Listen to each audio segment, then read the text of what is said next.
Can't catch the Alpha King. Hey, after him! Stop the king! After him!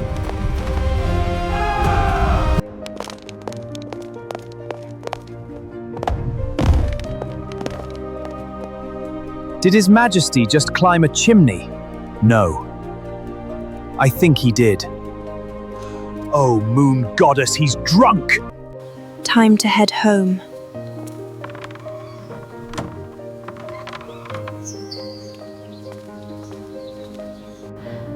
Hello?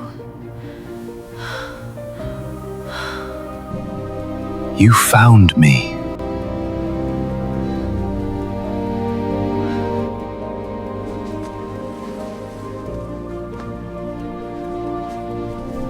Sir, I think you've mistaken me for someone else. No. I found my person. Mine.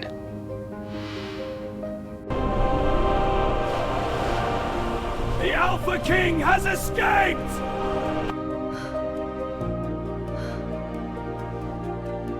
Oh no! The Alpha King of the 5 packs had one weakness, and only 2 wolves alive knew what it was. It was not silver. It was not an army. It was wine. Because when Kael Draven drank, the coldest, most feared alpha in the world stopped being a king and turned into a needy, clingy, affection-starved puppy who would follow one kind face to the ends of the earth. One night, at a royal gathering, an ambitious she-wolf forced a toast into his hand. 3 goblets later, the king fled his own palace before anyone could see what he became. He ended up drunk in a back alley of the lower district, where a poor herbalist girl found him, and made the mistake of being kind. He attached himself to her instantly. He followed her home. He refused to say where he lived, and all night long he called her one word over and over: mine. But the girl had a secret of her own. Her name was not really Riya.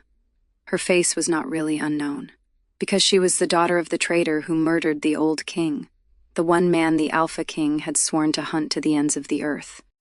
He was drunk in the home of his greatest enemy's child, and neither of them knew yet that this one night would bring down a kingdom's greatest lie.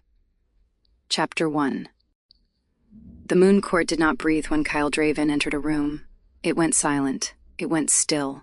100 wolves held their air the way prey holds still in tall grass, hoping the predator passes, praying it does not look their way. Tonight, the great hall of the Silver Palace glittered with nobles from all 5 packs, gathered for the signing of the harvest accord. Music played, wine flowed. Laughter stayed carefully quiet, and on a dais of black stone sat the Alpha King. He was 29 years old, and he had ruled for 11 of those years, ever since the night his father was murdered in his own chambers, and the royal beta, the old king's most trusted friend, vanished into the dark. Kael had been 18 years old that night. He had not smiled in public since. "You're doing the face," said the man lounging beside the dais. His name was Dane. He was a beta, broad-shouldered and lazy-looking, with his collar unbuttoned in open defiance of royal protocol. He had known Kael since they were pups, and that made him the only wolf in the entire kingdom who dared to talk to the king like a person. "What face?" Kael said. "The one that makes ambassadors cry. Lord Farron's wife just left the hall. That's the 3rd one tonight. New record." "Good. Perhaps they will all leave." "They can't leave. You summoned them. That's how summoning works." Kael's eyes swept the hall. They were gray. Pale gray, cold gray, the gray of ice over deep water. He hated these gatherings. He hated the perfume, the politics, the way every unmated she-wolf in the room watched him like territory to be claimed. He was here for one reason. Somewhere out there, someone still sheltered the traitor Rowan Vale. 11 years of hunting, and the man who killed his father was still a ghost. Someone in this room knew something. Someone always did. "Your Majesty." The voice arrived wrapped in silk. Lady Sable Corvin sank into a deep, graceful curtsy. Her gown was silver, the exact silver of the royal crest. No one in the hall believed that was an accident. Her father, Lord Corvin, had risen higher than any noble in a decade. His daughter intended to rise higher still, all the way to the seat beside the throne. "Lady Sable," Kael said in the voice he used for tax reports. "The accord is signed, the packs are at peace, and it is all your doing." She lifted 2 goblets from a servant's tray, and her smile sharpened. "The court wishes to toast its king. Surely even you cannot refuse tradition." All around them, goblets began to rise. 100 faces turned toward the dais. Across the room, Dane went very still, because Dane knew something the court did not, something exactly 2 living wolves knew, and one of them was currently being handed a goblet of strong wine in front of the entire aristocracy. The Alpha King could not hold his liquor. That was the polite way to say it. The truth was worse. The truth was that 3 drinks in, the most feared wolf alive, the butcher of the Northern Rebellion, the king whose growl silenced war councils, turned into a whimpering, affection-starved puppy who would follow the nearest kind face around the room, begging not to be left alone. It had happened exactly once, when they were 19, behind locked doors. Kael had not been able to look Dane in the eye for a week, and Dane had spent the 11 years since intercepting wine goblets like a bodyguard whose only enemy was beverages. He started pushing through the crowd. Too slow. Too many bodies.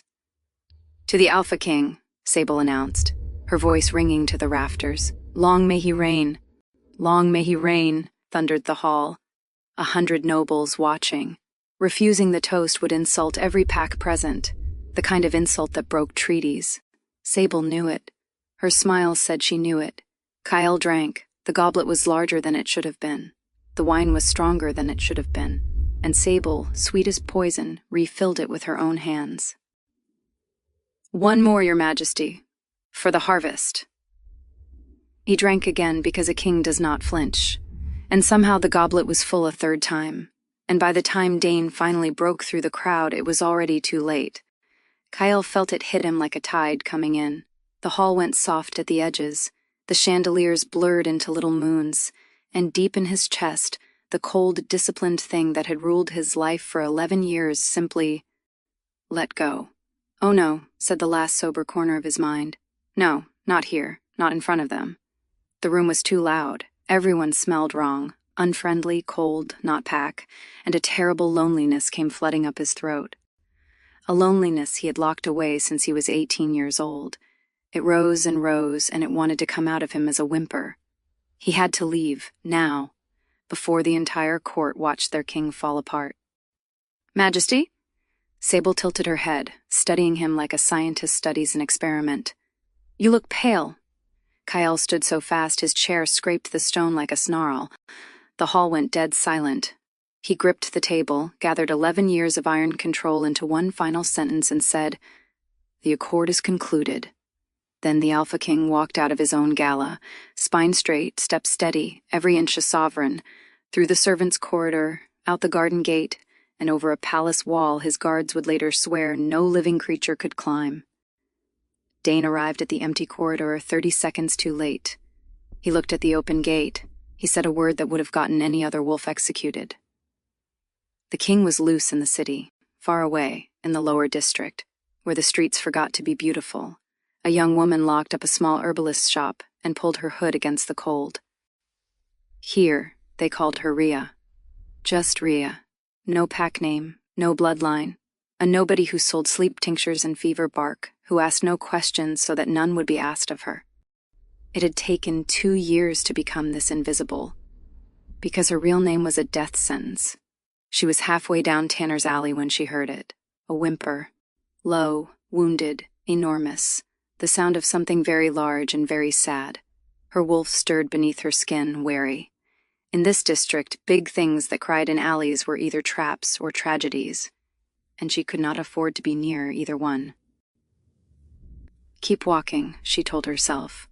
"Whatever it is not your problem." She looked anyway.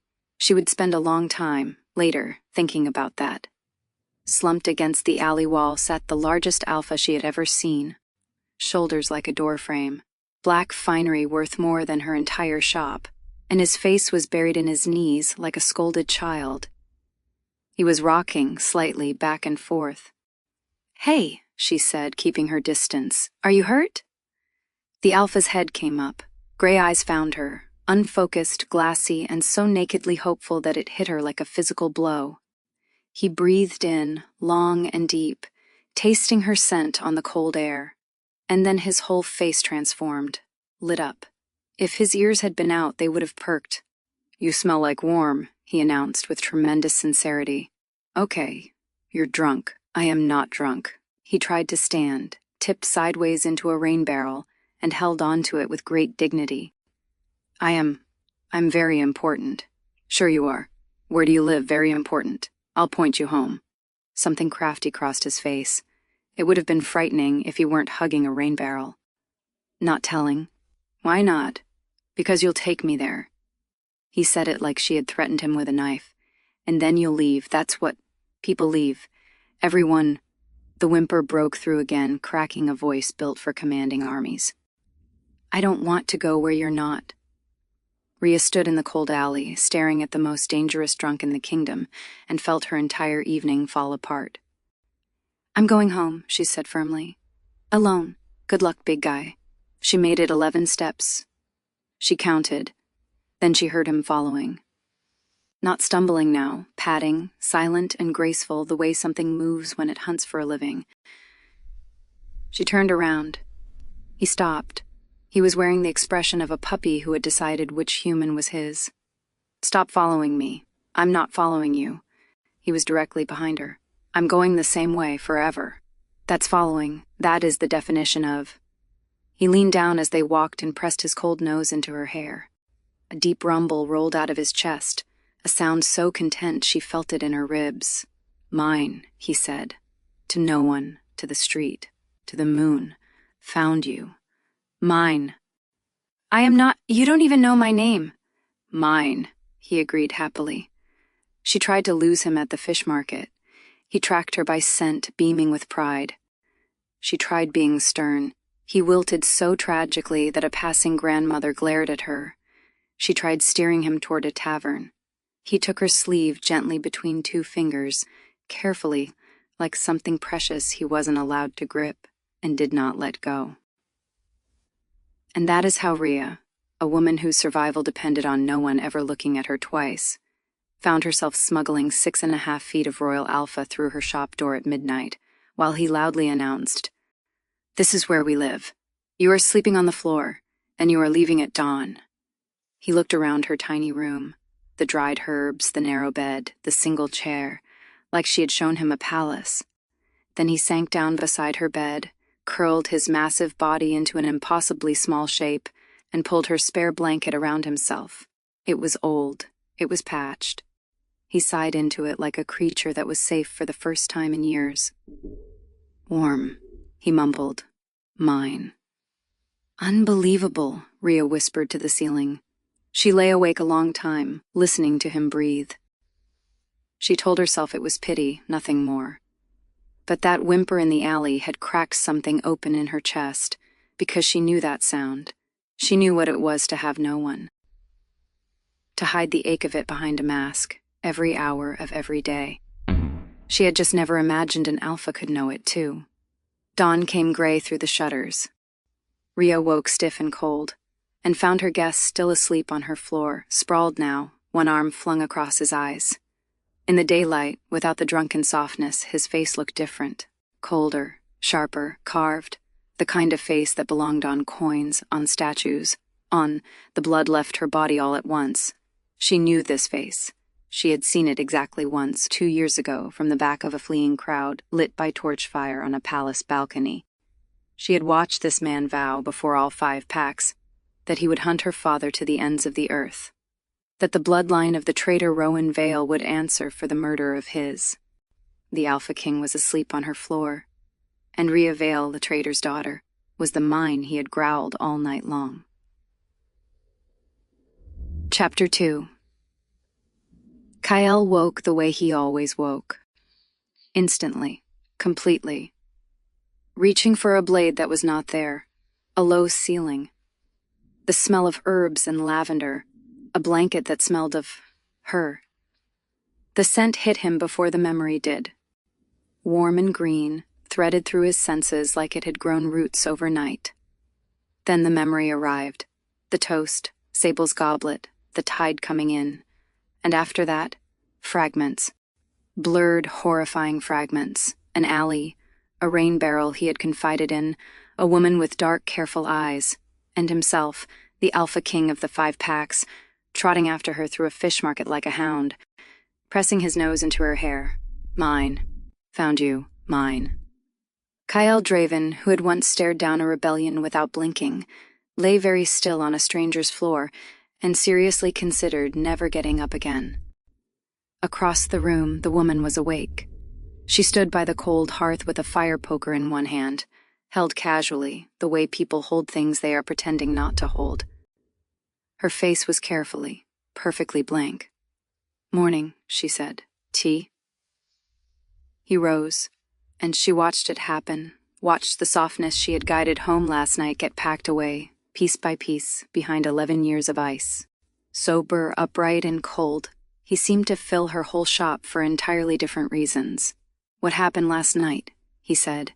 It was not a question, it was a door being closed. "You were drunk in Tanner's, Allie. You followed me home, you slept on the floor." Riya kept her voice flat. Servile, forgettable. Be nobody, she told herself. Be furniture. "Nothing else happened, my lord." His eyes narrowed at those last 2 words. My lord. He was testing them, and she realized her mistake at once. Too respectful for a stranger, not respectful enough for a king. "You know who I am." Her heart was a war drum. He could hear it. Alphas could always hear it. But Riya, the most hunted bloodline in the kingdom, made herself hold the gaze of the man who had sworn to destroy her family. And she made herself look bored doing it. "You're wearing a season of my rent," she said. "I know you're someone. I didn't ask questions. In this district, we don't." A long, terrible pause. Ice-gray eyes searched her face. "What I said last night," Kael said at last. "The way I behaved, you will forget it." "Already have." "You will tell no one." "Who would believe me?"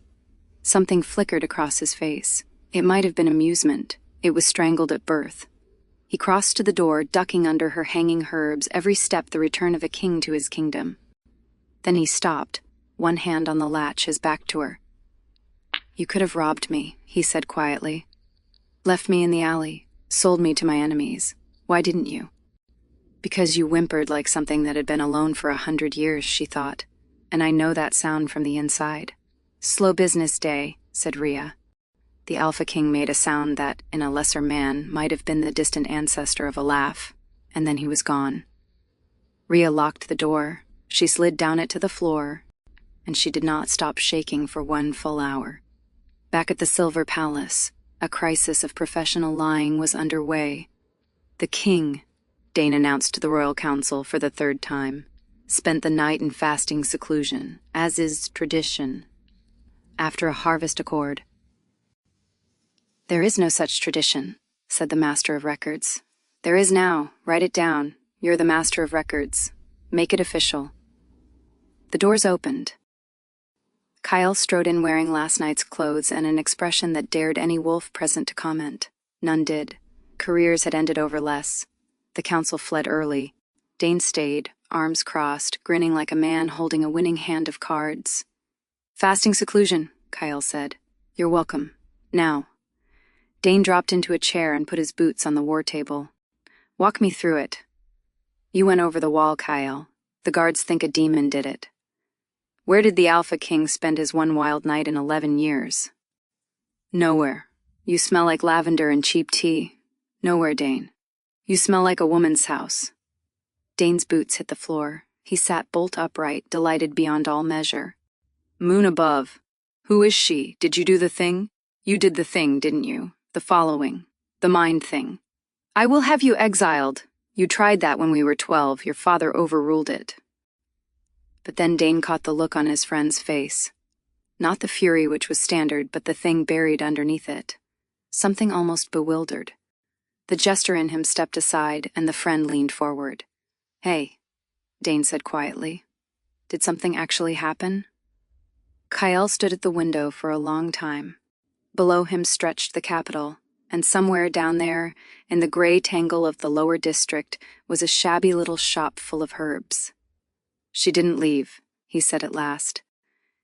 He said it quietly, like a man reporting something impossible. "I was that, and she didn't leave me in the alley." "Okay," Dane said carefully. "She gave me a blanket." "Okay. It was a terrible blanket, Dane. It had patches." "Right. Well, clearly she must be executed." "And this morning she looked me in the eye and lied about not knowing me. Her heart was screaming the whole time, and she did it anyway, and it was—" Kael stopped. He closed the fist he had not noticed making. She watched. No one was watching. He rebuilt the ice in real time. "It was nothing. It's concluded." "Uh-huh," said Dane. It was not concluded. Over the next 2 weeks, the Alpha King developed a sudden, deep, and completely unprecedented interest in the lower district. Drainage inspections, market regulations, a personal royal audit of, as far as anyone could tell, one specific street. "Sire," said the captain of the guard, deeply confused. "You've asked to review the herb tariffs. Is there a problem, Captain?" "No, sire. It's just, no king has ever wanted to know about fever bark before." "Then it's overdue," said the king, and he went to the lower district, for the tariffs. He told himself it was suspicion. The woman knew his secret. A liability had to be monitored. So he monitored her. From her shop doorway, where he stood filling the entire frame while she sold tinctures around him and hissed that he was blocking her paying customers. He monitored her by sending a royal physician to inspect her stock. The physician came back baffled, reporting that her remedies were better than the palace's own. He monitored her when he noticed her roof leaked, and the very next morning, a roofing crew arrived at her door, waving paperwork about a municipal ordinance that Dane, when questioned, cheerfully admitted he had invented at breakfast. "You know what you're doing, right?" Dane said, watching Kael read the same trade report for the 4th time. "You're courting her, badly, with infrastructure. I am managing a security risk. You fixed her roof, Kael. In wolf terms, you've basically brought her a dead elk." And Riya was losing her mind. Every visit was a hazard. Every moment the king's eyes rested on her face, she waited for it. The recognition, the connection, the name veil rising in his gaze like a drawn blade. She lay awake at night rehearsing escapes. But she also noticed things. She hated that she noticed things. She noticed that he asked what her remedies did, and then actually listened to the answers. She noticed that he was rude to everyone, and had somehow decided that she was not everyone. And she noticed the opportunity. The palace physician had praised her stock. The palace bought herbs. And the palace held, somewhere deep in its archives, the records of her father's trial. The testimonies, the evidence, the names. For 2 years she had circled that fortress with no way inside. Now the fortress kept showing up at her door. "Use him," said the part of her that had kept her alive. "He is the reason you're an orphan in hiding. Use him and feel nothing." "He said warm like it was your name," said another part of her, treacherously. On the 15th day, at dusk, there came a knock. Not at the shop door, at the back door, the private one. Riya opened it, and her breath left her body. The Alpha King stood in her doorway, stone-cold sober, and in his hands, held awkwardly, the way a man holds something that might explode, was a small potted moonflower. "Your shop," he said stiffly, "lacked one." No wine, no excuse, no tariffs. Just him, in plain dark clothes, having climbed his own palace wall to stand in a back alley holding a plant. Neither of them saw the figure across the street. A thin wolf in courier's grays detaching from the shadows. Memorizing the door, the flower, the look on the king's face. Then it slipped away into the dark, toward the noble quarter, toward the house of Corvin. Chapter 3. The moonflower lived on Riya's windowsill, and Riya's life stopped being her own. It happened by degrees, the way a tide takes a beach. First the king visited weekly, then twice weekly. Then he appointed her, over her objections and over the court's collective heart attack, consulting herbalist to the crown. Dane invented the title on the spot and swore under oath that it predated the monarchy. The title meant palace access, Palace access meant an escort through marble halls, and the escort's route past guards, courtiers, and— Riya counted the doors, casually, the way you count anything. The Hall of Records. "Use him," whispered the survivor inside her. "This is everything you came for." So she did. She memorized patrol rotations while pretending to sort dried valerian. She learned which clerk left the archive wing unlocked at lunch. She smiled at the king of the 5 packs and mapped his fortress behind her eyes. And if her heart did something complicated every time he looked at her, that was tactics. Camouflage. Nothing else. The problem was that Kael Draven, up close, refused to stay a monster. It started with the tea. He had taken to arriving at closing time, always with an excuse, and the excuses were always terrible. This evening's excuse was a cough. He produced it standing in her doorway. One single dry ahem, delivered with the confidence of a man who had never been sick in his life and had researched the concept that afternoon. "A cough," Riya repeated. "A serious one. It may require ongoing treatment." "Uh-huh." She turned to her shelves. She took down the most vile things she stocked: boiled bitter root and mustard bark, a tonic that made strong men weep, and poured him a full cup. Then she waited for the excuse to collapse. The Alpha King looked at the cup. He looked at her, and he drank the entire thing without breaking eye contact, throat working, gray eyes watering at the corners, down to the dregs. "Delicious," he rasped in the voice of a man being murdered. Riya bit down on the laugh so hard it hurt. "That'll be 6 coppers. 6, he set down the cup. "I am the king." "Then you can afford it." She held out her palm. "Full price. I don't run a charity for rich men with fake coughs." There was a pause that would have made courtiers faint. Then Kael Draven reached into his coat and counted 6 coppers into her hand like tribute. The king of the 5 packs did not carry money, which meant he had started carrying money. For this. For her. Then he set a gold crown on the counter beside the coppers. "For the cup," he said, daring her. "The cup costs 1/2 copper. It's a very good cup." She pushed the gold back. He pushed it toward her. She pushed it back again and flattened her hand on top of it, and watched the most feared wolf alive discover that there was exactly one person in his kingdom he could not buy, could not order, could not give things to, and that this was, for reasons he clearly could not name, both unbearable and wonderful. "You are," he said at last, "the most stubborn creature I have ever met. You come to my shop 4 nights a week to drink poison, my lord." I'd look in a mirror, and there it was, the thing she kept catching. The crack in the granite, the corner of the king's mouth moved, just a fraction, and he took his 6 copper tonic and his refused gold and left her shop looking like a man who had won something. Then came the market day. She was on her monthly supply run, both arms full of root bundles, when the crowd around her went quiet in a way she had learned to fear. And there he was, out of nowhere, in plain clothes that fooled absolutely no one, falling into step beside her as if kings strolled the herb stalls of the lower district every week. "What are you doing here?" "Inspecting," said Kael, and he took the baskets out of her arms, both of them. She grabbed for them, he simply lifted them higher. The entire royal dignity of the 5 packs, standing in a fish-smelling market, holding a woman shopping like a footman. "Walk. You were going to the root cellar." "Give me my— The baskets are heavy, you will hurt your back. Walk." So they walked, and the district watched, wide-eyed, as their little herbalist marched down the row hissing at her enormous basket carrier. It might even have stayed funny. But the root cellar's stall was crowded, and a drunk laborer chose that exact moment to grab Riya's wrist and slur something about the pretty herb girl. The market did not see the king move. No one ever saw him move. One instant the man had her wrist. The next Kael had him. One hand, lifted off the ground, held at eye level. The temperature of the entire street seemed to drop, and the sound coming out of the king's chest was not a sound meant for daylight. "Kael." Riya laid her hand flat on his arm. The growl stopped like a snuffed candle. He looked down at her hand. The drunk dangled in the air, forgotten. "Put him down."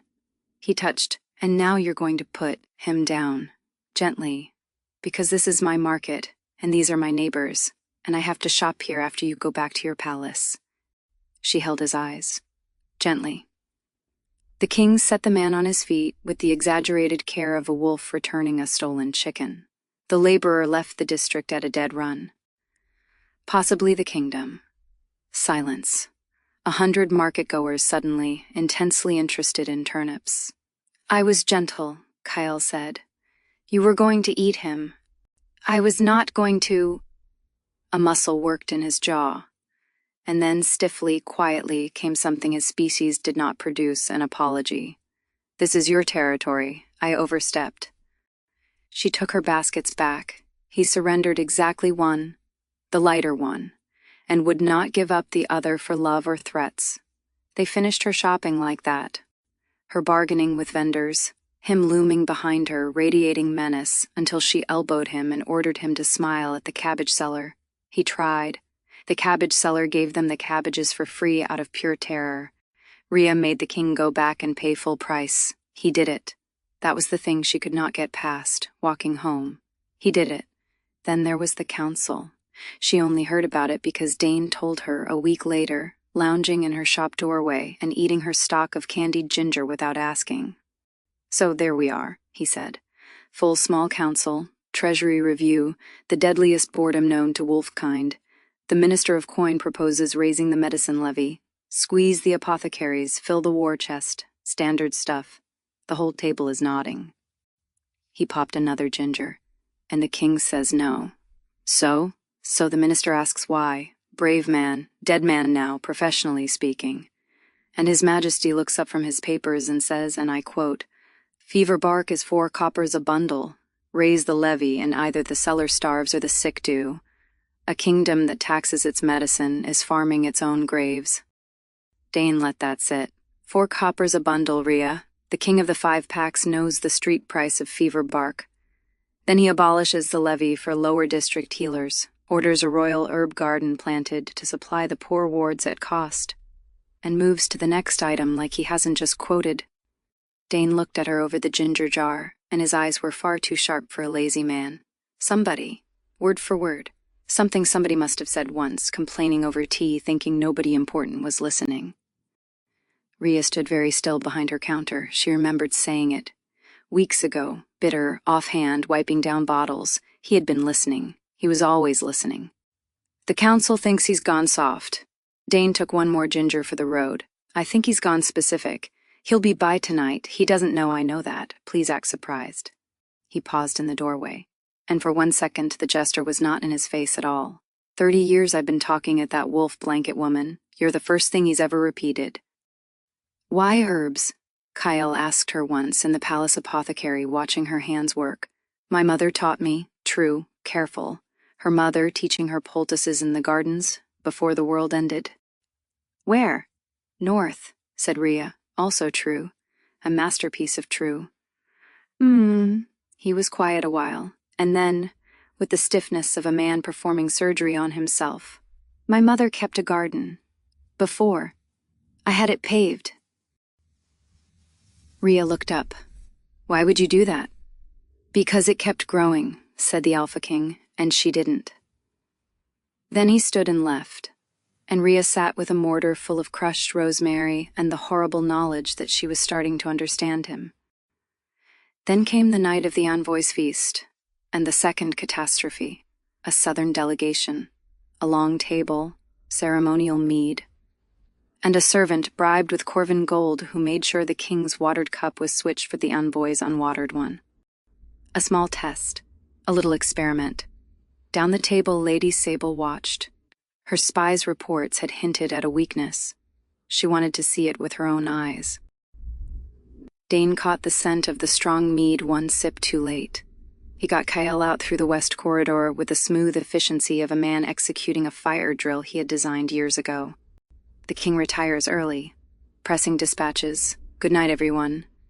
He had almost wrestled him to the royal chambers when Kael suddenly went still. His nose lifted, his pupils blew wide and glassy. Dane, said the Alpha King, with the crystal-clear focus of the extremely drunk. I have to go to my shop. It is not your shop, it is her shop. And no, absolutely not. You. Kael went over the wall. Have to stay, Dane finished, alone to the night air. He looked up at the wall. He thought about the 11 years of his life.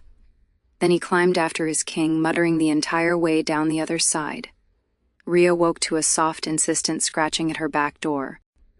She opened it, and found 6.5 feet of Alpha King sitting on her step in the pouring rain, drenched to the bone, beaming up at her like the sun had personally arrived. Found you, he said with deep satisfaction. Oh no, I climbed 2 walls. You're soaked, get in here before someone. He was already in, already pressing his cold nose into her hair with that contented rumble, already gravitating toward the patched blanket like a homing pigeon. Dane appeared in the doorway 30 seconds later, equally drenched, and the two of them stood watching the terror of the 5 packs wrap himself in patches on the floor. So you're her, Dane said. The blanket woman. The wet? He told me about the blanket, twice, sober. Dane studied her. The wariness, the exits she had already marked, the fear she wore like a second skin. Then he looked at his best friend, whose massive shoulders had unknotted the moment her scent reached him. He put out his hand. Dane. I've known him since we were pups. I'm the one who does damage control. Riya. I'm the damage. Yeah, Dane said quietly. I'm getting that. From the floor, Riya. The king said her name the way drunk men say prayers. He had caught her hand as she passed, and he held it with those careful 2 fingers, like the sleeve, like something he was not allowed to want. His eyes were glassy and utterly defenseless. Don't leave, everyone. When I sleep, everyone's gone when I wake up. Don't. And Riya Vale, daughter of the man this king had hunted for 11 years, heard herself say, I'm not going anywhere. He believed her instantly, completely, the way only drunks and children believe. He was asleep in minutes, her hand still held hostage. Dane watched her not take her hand back. He's going to fall in love with you, he said. He didn't say it like an accusation. He said it like a man reading a map. Sober, all the way. He does nothing halfway. He is going to hand you the one thing in this world that can actually destroy him, because that's what he's been looking for someone to do since his father died. So I need to know, blanket woman, whatever it is you're not saying, and you are not saying something, I can smell it. He leaned forward. The laziness was gone. And there it was, the reason a laid-back beta had survived a decade beside a throne. Is it going to break him? Rain on the roof, the king's slow breathing, her hand warm in his. I don't know, Riya whispered. It was the most honest thing she had said in 2 years. Across the city, in a study lined with stolen fortunes, Lady Sable Corvin laid a courier's report before her father. The shop, the flower, the herbalist with no history, no pack, no past. A woman who had appeared in the capital 2 years ago out of nowhere. Lord Corvin, who knew better than anyone alive what had really happened 11 years ago, because it was his gold that had held the knife's leash, read the report twice. Then he unlocked a drawer and drew out an old portrait. Rowan Vale, the framed beta, standing with his wife and a dark-eyed daughter of 12. Sable looked from the girl in the portrait to the description of the woman in the shop, and slowly she began to smile. Well, she said. Hello, Riya Vale. Chapter 4. Lord Corvin wanted the girl quietly dead, a knife in the lower district. Bodies turned up there all the time. And she's a mystery he will the firelight. Dead, she's a mystery he will mourn. You've seen how he is about her. He would tear the district apart stone by stone, and father, our name is under too many of those stones. Her smile was her father's smile, refined by a generation. But exposed? Exposed, she's a traitor's whelp who wormed her way to his side. He won't mourn her. He will hate her. And a humiliated king in need of comfort. She smoothed her silver gown. Is finally a useful one. Her father regarded her with genuine pride. Where? Publicly. Somewhere he cannot afford to be soft. Sable's eyes gleamed. The moon's remembrance. The remembrance. The one night a year the entire court gathered to honor the murdered old king. 11 years of ritual grief presided over by his son. There was no crueler stage in the kingdom. Which was precisely the point. Riya knew none of this. Riya was having the best and worst month of her life. The best of it looked like this. A rain-lashed evening. The shop closed. And the king of the 5 packs sitting on her floor, by choice. He always chose the floor. Some part of him had decided the spot by her hearth was his spot, and no force in the world was moving him, with a border dispute spread across his knees. The eastern packs want the river ford, he said. The southern packs have held it for a century. Both have sworn blood if they lose it. My generals want me to garrison it and let both sides hate me equally. Why are you telling me this? She was hanging herbs to dry, half listening. I sell tea. Because my generals are wrong and I want to know why they're wrong. And you are the only person I know who thinks like someone who has actually stood in a market. He turned the map toward her. Look, tell me what you see. She looked, because he would keep asking until she did. A river, a ford, 2 territories. Who fishes it? Kael blinked. What? The ford. A river like that isn't a war prize. It's somebody's supper. Both banks fish it. Both banks water their herds there. Whichever pack wins it, some grandmother on the wrong side stops being able to feed her family. And that, 20 years from now, is your next war. She shrugged and went back to her time. Don't give it to either of them. Make it common ground, market rights on both banks, shared tolls, punish anyone who bloodies the water. People don't fight over a well they both drink from. Silence. She turned around and found the Alpha King staring at her with an expression she had no name for, the expression of a man who had been handed the key to a door he had spent his whole life shouldering. Common ground, he repeated slowly. It's not brilliant, it's treaty language is what it is. He was already writing fast in the margins of the map. Shared tolls, blood price for fouling the water. My grandfather did something like this with the northern passes. No one has fought over them since. He looked up at her, and the door in the granite was not ajar anymore. It was wide open, with firelight coming through. 200 lords in my court, he said, and the best council in my kingdom charges me 6 coppers for poison. Full price, she said faintly. Full price, he agreed, and he went back to writing, and Riya stood in her own shop, holding a bundle of time, watching a king redraw a border, because she had mentioned a grandmother, and understood that she was in the worst kind of trouble. He stayed too late that night. He always stayed too late now. At the door, with the rain waiting for him, he paused. She watched him gather himself, actually gather himself, shoulders squaring like before a battle. When you address me, he said stiffly, you say my lord, or nothing, which is worse, and which you know is worse. Should I curtsy more?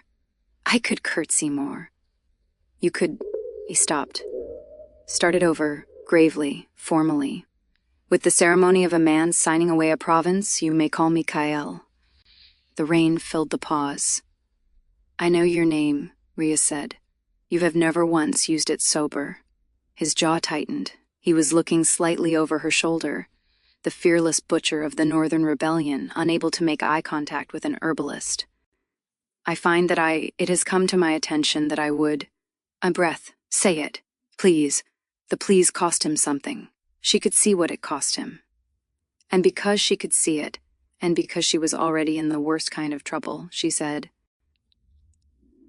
Good night, Kael. The Alpha King flushed, visibly, to the ears. He stood in her doorway a moment longer, as if the name had struck him somewhere structural. Then he said, Good night, in a voice half an octave lower than necessary, walked into the rain with tremendous dignity, and missed the turning to the palace, and had to double back. She watched the whole thing through the window. That was the best of it. She had stopped pretending she wasn't falling, stupidly, fatally, completely. And that was also the worst of it, because 3 days earlier, in the palace archives, Riya had found what she came for. 3 visits to the royal apothecary, 3 lunch hours when the clerk left the archive wing unlocked, and on the third, in a dusty case file 11 years old, inquiry into the death of King Theron. Testimonies, her father's trial, and inside it the seam she had spent 2 years praying existed. The case against Rowan Vale rested on 3 witnesses: a guard who swore he saw him flee the king's chambers, a steward who found his dagger, a courier who carried his treasonous letters. 3 unconnected wolves, except they were not unconnected. She traced them through the palace rolls with shaking hands. Within 2 years of the trial, all 3 had left royal service. One received an estate. One received a trade license. One received a quiet pension and drank himself into a comfortable grave. 3 fortunes, and every one of them flowed, through cutouts and kindnesses, from a single source. Forvin.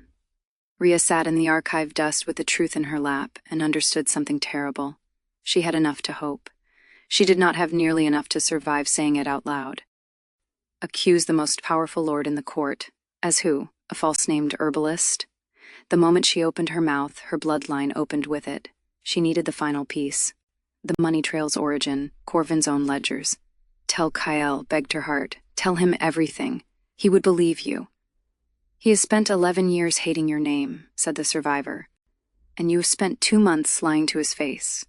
Which will he believe, the evidence or the pattern? 1 more week, she bargained, 1 more piece. Then she would lay the whole truth in front of him, so complete, so undeniable, that her name would not matter. She had 4 days. The moon's remembrance filled the great hall with white candles and dark silk. Riya attended because Kael asked her to. Asked. The word rusty from disuse. She attended because the consulting herbalist had prepared the remembrance incense. And she attended because she was weak and wanted to stand in candlelight near him 1 more time before the reckoning came. She should have known. The wine was too free, the crowd was too curated, and Sable was too radiant. Mounting the dais steps in the middle of the ceremony, a scroll in her hand, grief nailed across her face like a mask. Forgive me, Majesty. Her voice rang to the rafters, pitched perfectly between sorrow and duty. On this night of all nights, I cannot stay silent. There is a traitor among us. The hall went still.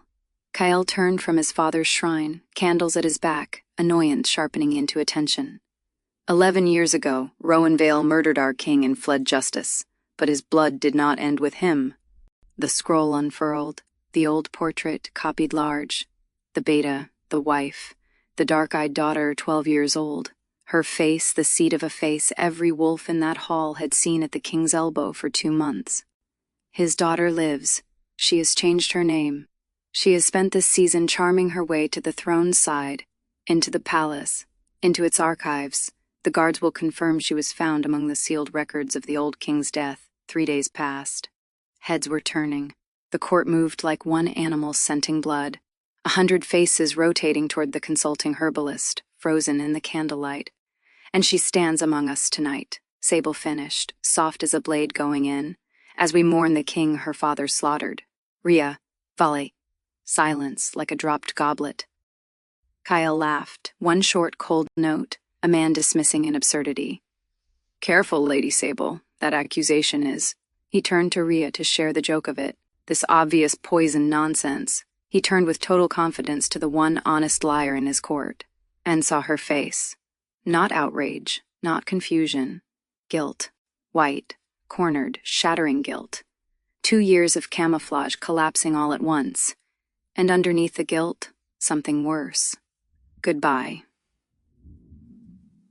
She was looking at him like something already lost. The hall watched their king understand. They watched the door that had come open over 1 long season swing shut, lock, freeze. The king's face went somewhere winter could not follow, past rage into something ancient and dead. Somewhere behind his eyes, an 18-year-old was standing in his father's blood-soaked chambers all over again. Kael, Riya said. His name, it was everything she had left. Confirm your name. His voice was wrong. Quiet. Courtroom quiet. Your name. She could have run. The doors were far and the guards were close, and none of it mattered. There was only one thing left in the world she could still give him. The truth. So she stood up straight, in front of the pack lords of the 5 realms, and gave it. Riya Vale. daughter of Rowan Vale. Her voice did not break. That was its own small miracle. And my father did not kill yours. He was framed, and I can prove. Seize her. The words came out in the king voice, the one that moved armies. The hall erupted, guards converging, nobles surging, Sable watching her masterpiece with dewy, triumphant eyes. And through all of it, Dane was shoving toward the dais, shouting his king's name and getting nothing. Nothing. The ice had taken everything. Guards took her arms. She did not fight them. But as they turned her toward the doors, Riya twisted back one last time and threw her final piece across the ruins of everything, aimed straight at frozen gray eyes. 3 witnesses convicted my father, Kael. 3, and every one of them was paid. The trail is in your own archives. That is what I was looking for. That is all I was looking for. The guards dragged her. She planted her feet for one more heartbeat. Your father's murderer is still in this court. He is in this room, and if you kill me, he wins twice. The doors of the great hall boomed shut behind her. In the silence, in the candlelight, the Alpha King stood beside his father's shrine, utterly still, while a season's worth of warmth died somewhere behind his eyes. Lady Sable laid a gentle, consoling hand on his arm. He did not seem to feel it. That, she decided, would change. Chapter 5. For 6 days, the Alpha King was flawless. He held his councils. He signed his decrees. He accepted the Pack Lord's careful congratulations on unmasking the traitor's daughter. He endured Lady Sable's ministrations at dinner with glacial courtesy. He did not visit the dungeons. He did not speak the prisoner's name. By every measure the court possessed, the king was entirely himself again. Dane had never been so frightened in his life. Because Dane could count. He counted the meals Kael did not finish. He counted the sparring partners who now refused to face him after what had happened to the first 2.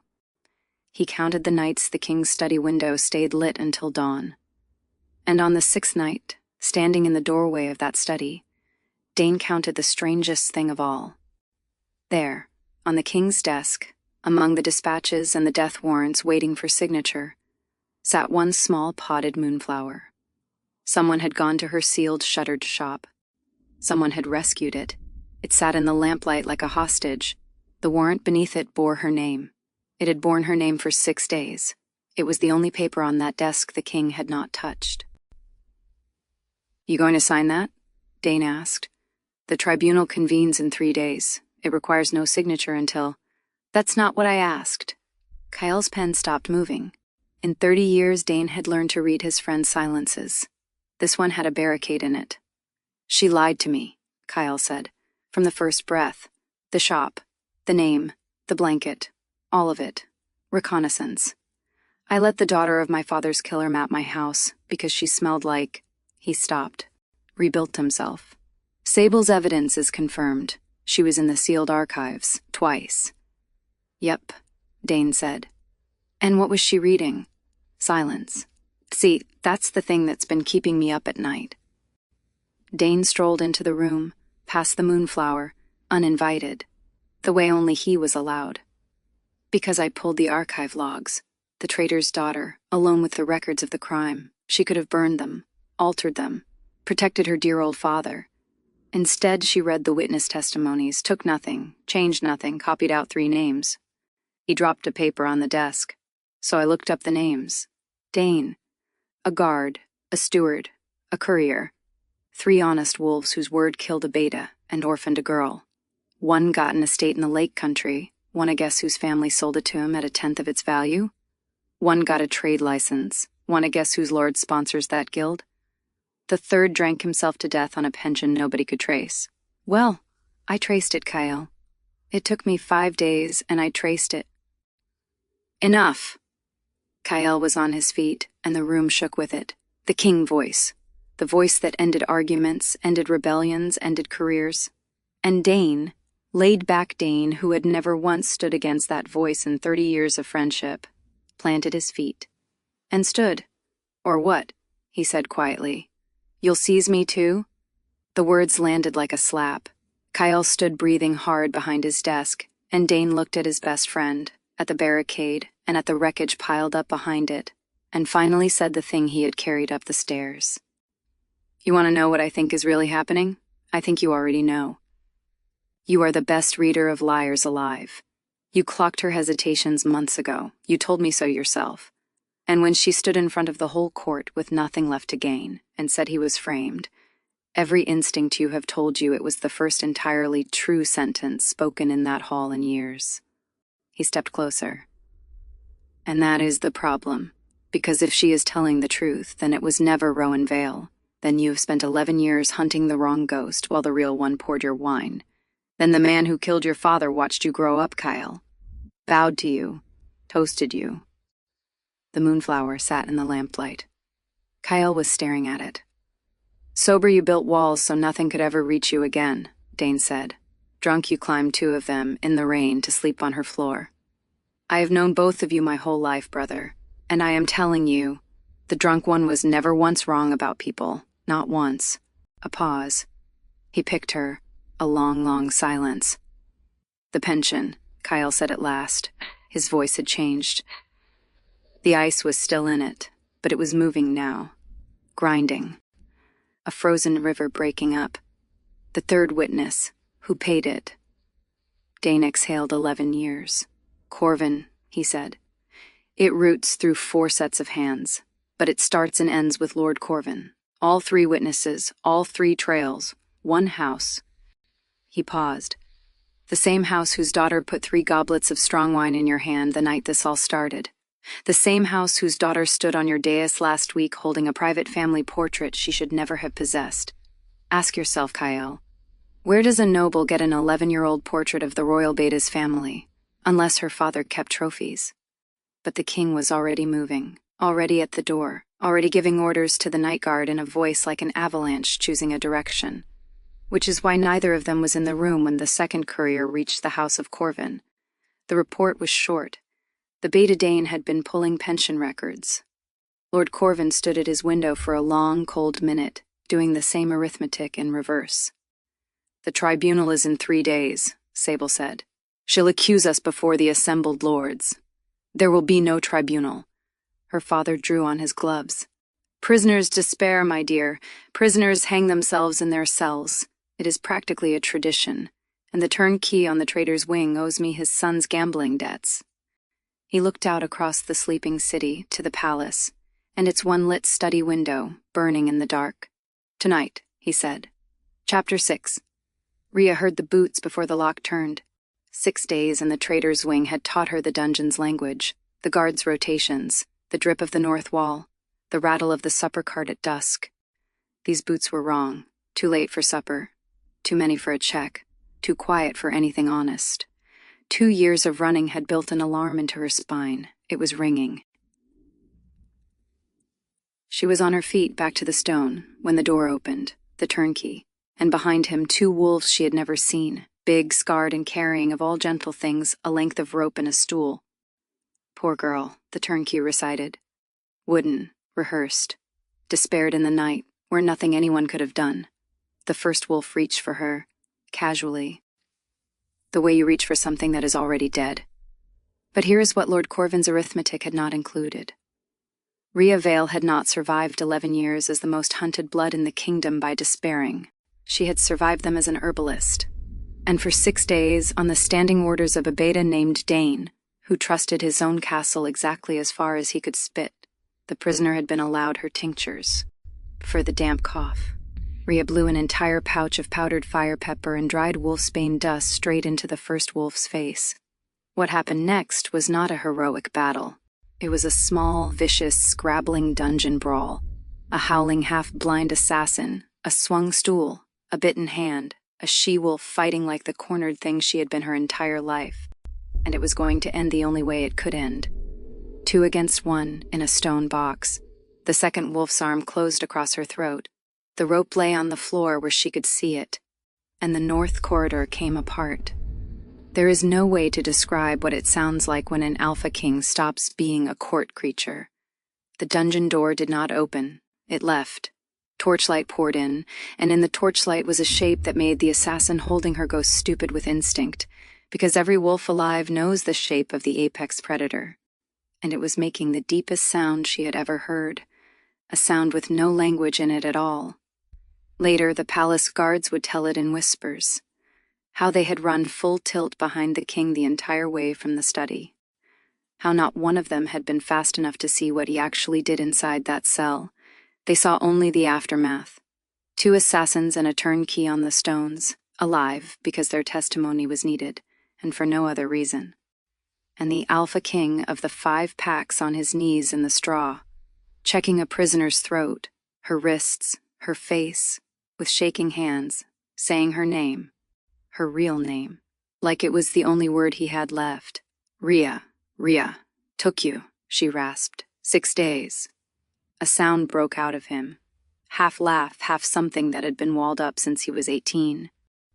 And then the king buried his face in her hair right there in the cell in front of his own guard and breathed her in, like the drunk in the alley, like the drowning man he had been all week. And Riya Vale stood in the ruins of her second life, with the man made of ice shaking against her, and held on. I know about Corvin, he said into her hair. The witnesses, the money. Dane found the trail. You found the trail, he only followed it. I should have listened in the hall, I should have. Yes, she agreed. You should have. They came for you tonight. If I had been 1 hour, Kael.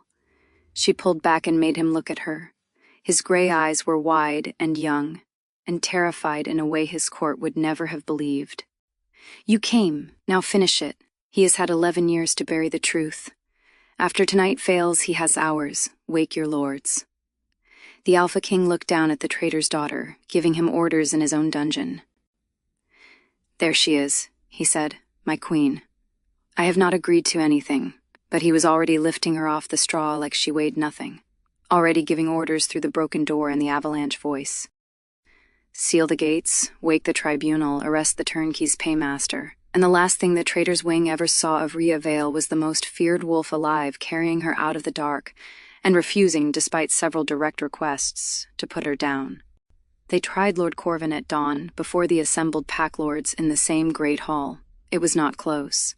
The assassins talked before sunrise. Corvin's leash on the turnkey unwound in front of everyone.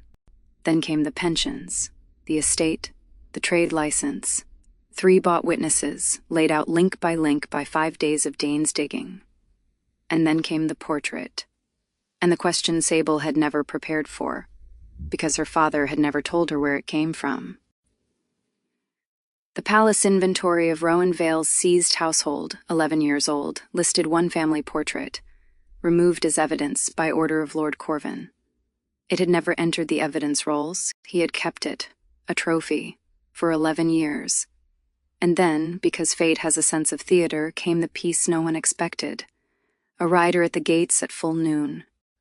Gray-bearded, gaunt, half-starved from hard travel. Turning himself in at the door of the kingdom that had hunted him for 11 years. Rowan Vale had heard his daughter was taken. He had started riding the same hour. The hall watched the old beta and the young king face each other across 11 years. The 2 wolves Corvin's knife had orphaned in a single night. They watched the king step down from his dais, and they heard him say in the king voice, so that no wolf in the 5 packs could ever pretend otherwise. The crown wronged you, Rowan Vale. I wronged you. Your name is clean from this hour, and your daughter. The ice cracked clean through, and what was underneath it was 18 years old. Your daughter saved us both. Lord Corvin went to the block. Sable, whose crimes were ambition and a toast, went instead to a sealed convent pack in the far north to contemplate her choices at great length. And if a small, drunk, puppy-shaped piece of royal gratitude went into that leniency, only 3 people ever knew. Chapter 7. 1 month later, the Silver Palace held a feast. Not an accord, not a remembrance, a betrothal. The first royal betrothal in a generation, and the strangest in 10. The Alpha King of the 5 packs, to a low-born herbalist who was also the highest-born fugitive in the realm, depending on which year's law you consulted. The lords came braced for scandal. What they got was worse. They got the king smiling. At the height of the evening, Dane rose with his goblet, wearing the grin of a man who had waited his entire life for 1 single moment. A toast, he announced, to the king, and before he glares at me, relax, brother, it's watered. A ripple of confusion went down the tables. The court did not understand why the king's oldest friend was laughing at his own toast. To the king who conquered the north, who united the packs, and who was himself conquered by a patched blanket and a woman who charges him full price for tea. Long may he reign, longer may she. Long may he reign. And the Alpha King raised his watered goblet and looked down the table at his betrothed, who raised her cup and one eyebrow back at him, and drank his watered wine like a good, disciplined king. The court saw nothing else. The court would never see anything else. Because some things were not for the court. That night, long after the last lord had been poured into his carriage, the doors of the royal apartments were barred. The guards were dismissed to the far corridor, and Dane, on his way out, set one bottle of strong wine on the table between them with the ceremony of a man handing over a live coal. "You're sure?" he said. It wasn't really a question. "I'm sure," Kael said. Dane looked at Riya. "He's your problem now, blanket woman. If he starts toasting the curtains, that is a you situation. Good night, Dane. He is going to tell you the rain barrel story. He loves the rain barrel." "Good night, Dane." The doors closed. The fire cracked, and the two of them stood looking at the bottle. "You don't have to," Riya said quietly. "You know that. I already know that part of you. You never have to show it to anyone again if you don't want to." "I know." Kael turned the bottle slowly in his hands. When he spoke again, his voice was low and careful and completely unguarded. A voice exactly one person alive had ever heard. 11 years. I treated it like a wound, something to hide, something my enemies could open. He looked up at her. "But it was never a wound, Riya. It was a compass. Every wall I ever built, and the truest part of me still walks straight out of a palace and found you in the dark." He poured one cup. "The court gets the king," he said. "You get the rest, if you'll have him. He is, I am told, extremely clingy." Riya took the cup from his hand, set it down, and kissed him first, slow and sure and sober, so there would never be any question about what was chosen and what was wine. "Bring the blanket," she said. He drank. It took 20 minutes, the way it always did. She watched the tide come in, watched 11 years of ice let go of the wheel, gently this time, safely this time, behind barred doors with her hand in his hair. The most feared wolf alive slid off the couch, curled his enormous frame onto the floor beside her, and laid his head in her lap with a rumble she felt through the stones. "Found you," he mumbled, radiant with joy. "You found me months ago, big guy. Found you first." A pause.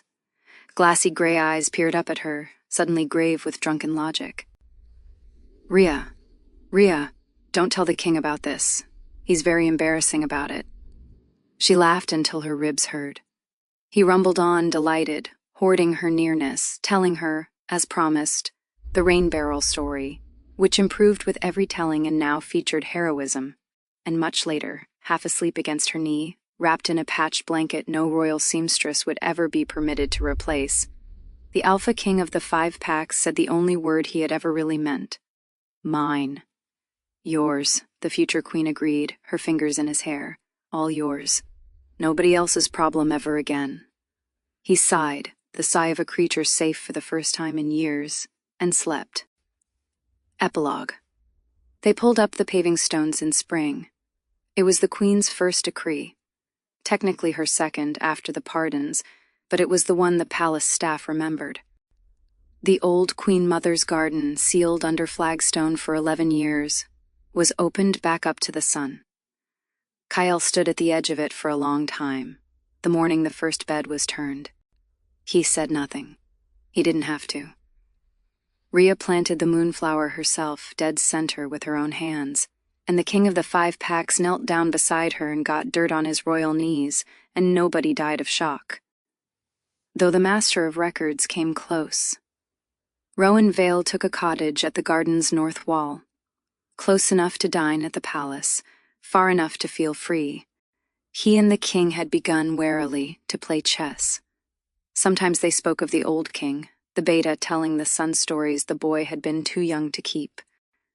And if the guards sometimes found the Alpha King red-eyed at the chessboard afterward, Every single one of them had gone conveniently, permanently blind. Dane was named Lord Steward over his loud objections, and given palace rooms he already never left. He maintained 2 standing orders of his own invention. The first, at every state function, every feast, every accord, the king's wine was watered. No exceptions. On pain of Dane, the second order was quieter. On the last night of every month, no feast, no court, doors barred, guards dismissed to the far corridor, 1 bottle of strong wine went up to the royal apartments. It was never written down. It was never discussed. As far as the kingdom knew, it did not exist. But on those nights, if you stood in the new garden, under the right window, you could hear it. A deep, contented rumble. A woman laughing, and the most feared voice in the 5 packs gone soft as a pup, saying the only word it had ever really meant. Mine. Yours, the queen would agree. Now give me back the blanket. The end.